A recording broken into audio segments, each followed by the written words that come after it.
किंतु निमापड़ा रहती श्रीयुक्त सदाशिव ओझा महोदय को अनुरोध करी आज सूचीकरण सभा वक्तव्य रखिए। रश्मि महाराणा सह संपादक दयागिरी मंच को आसवे एवं प्रशांत महाराणा उपसभापति दयागिरी मंच को आसवे। मंगू भाई से थिले आमर बड़ भाई कहीं ना से मोर बड़ भाई थिले सांग से दृष्टि से आम सब बड़ भाई 1988 मसीहा कथा मंगू भाई जो कथा सब कहले सब ठीक कथा से सब बड़े यही राजनीति लिप्त था चाकरी टे करने से समय आम 11 जन यही ओडिशा रू आम गोटे क्लेम कर सरकार पाखे चाकरी से चाकरी ये शिक्षक चाकरी तेणु मो मंगू भाई की 1988 मसीह 2-3 थर ये ग्राम को आसती एवं से बड़ भाई हेले मुझे बहुत गाड़ी दिए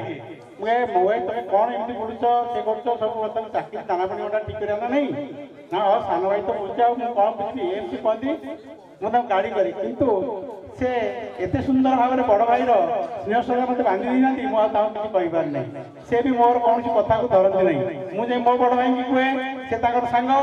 सी भी बहुत थर कह मो कौन एमती करमती बारंबार कहती किसी जाऊनु किसी करनु चाकरी कथा कहीं बुझुनु कहीं से सान भाई बुझे कौन ये कहती चाकरी कले 1999 मसीह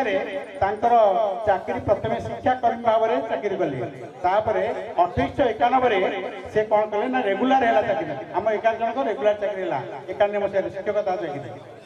से चाकरी करती सत किंतु से राजनीति केवे छाड़ी ना कहीं से सब ये अंचल खाली नुहे बहुत दूर दूरांत भी भल ख्याति अच्छी सी गोटे भारी भारी सुशियाबल वर्कर कहीं जीवन हूँ क्षणस्थायी जो अल्प समय भितर से जी जहाँ कर आज सभार जहाँ देखिए स्मृतिचारण कर मर्मे मर्मे मु अनुभव कर व्यक्तित्व थे भगवान जो अनवद्य सृष्टि प्रत्येक व्यक्ति होती गोटे गोटे यूनिक पर्सन कहीं क्या भाई पारे ना ठीक से भाई मंगू भाई आम एक स्वतंत्र मनुष्य एक से धैर्यशील मनुष्य से जो कम हाथ को नियंती राति दिन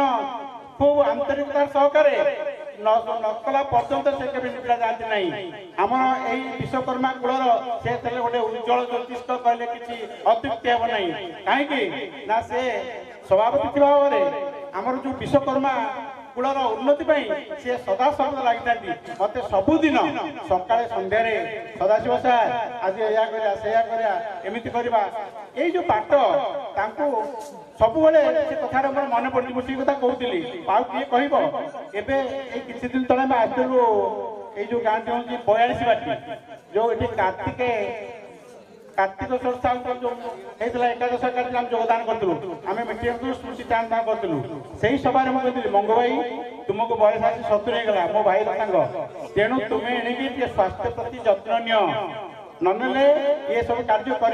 विश्वकर्मा कूलर उन्नति हम केमिका तुम्हें केते जन अच्छ तेणु तुम्हें गले आम से महादेव जन पंथा आम तुम पथ अनुसरण कर माड़ी जीवु तेणु मुझे ये कथा कही से कही हाँ कौन कर जहाँ इच्छा थो ताब आउ से सब कहते आई सदाशिव सार शीघ्र तुम गोटे क्या ठीक कर से गोटे सभापति पद कमी अलग करूँ बोले हाँ तुम तो अच्छ ही तुम्हें बराबर नहीं जागरा सी एत शीघ्र चलीजे जना पड़ता कौन केजानी से कहते ना यहाँ गोटे सब दिन मुझे करदेगले भल हम देखु कथा अनुसार सी भी खूब अल्प समय भर आम भर चलीगले मनीष जीवन प्रकृत किसी नुहे आम पिला बेले पाठ पढ़ला बेले आमर पाठ पढ़ुलु आमर कबीर दास डुआ था कहला पानी केरा बुद बुद है मान की जा देखते ही छिप जाएगा जो तारा प्रभात आमर आकाश रे शह शह नक्षत्र तारा आम देखुचे सकाल कहीं नथिबे तेणु ठीक से आमर मनिब जीवन तेणु अल्प समय आसे तेणु जहाँ करवा कथा ठीक समय न कले कहीं ना मनुष्य जीवन हूँ क्षणस्थायी पानी केरा मानसिक देखते ही जगह जो तार प्रभात तेणु कहला काल करिसो आज करिसो अब पल में पल में हो जाएंगे भौरी करेंगे कब ତୁମେ ଯେଉଁ କାମକୁ କାଲି କରିବାକୁ ଚାହୁଁଛ ସେ କାମକୁ ଆଜି କର ଏବଂ ଯେଉଁ କାମକୁ ତୁମେ ଆଜି କରିବାକୁ ଚାହୁଁଛ ସେ କାମକୁ ବର୍ତ୍ତମାନ କର। କାହିଁକି ନା ତୁମର ଜୀବନ ହେଉଛି କ୍ଷଣଭଙ୍ଗୁର। ଏ ଦୁନିଆରେ ଆମେ ଆସେ ଅଳ୍ପ ସମୟ ଭିତରେ କାମ ସାଥି ଚାଲିଯିବା। କାହିଁକି ନା କର୍ମ, ଏ କର୍ମକୁ ଯିଏ ଭଲ କରୁଥିବ ତାକୁ ସମସ୍ତେ ମନେ ପକେଇବେ, ଯିଏ ଖରାପ କରୁଥିବ ତାକୁ ସେଇଭଳି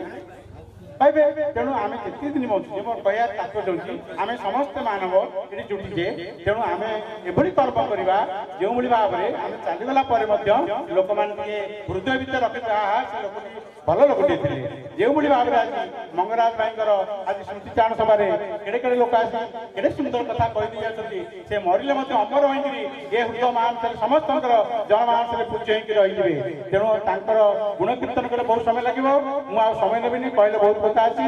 ଆଉ ମୁଁ ସମୟ ନେବାକୁ ଚାହୁଁନାହିଁ। ମୁଁ ଏତିକି ଶେଷରେ ଜଗନ୍ନାଥଙ୍କ ଠାରେ ପ୍ରାର୍ଥନା କରୁଛି ସେ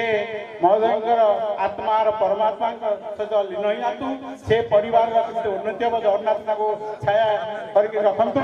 ମୁଁ ଆଉ ଅଧିକ କହୁନି, ସେ ମହୋଦୟଙ୍କ ପାଇଁକା ମୁଁ ଏତିକି ରହି ମୋର ବକ୍ତବ୍ୟ ସ୍ଥାନ କରୁଛି। ଜୟ ଜଗନ୍ନାଥ।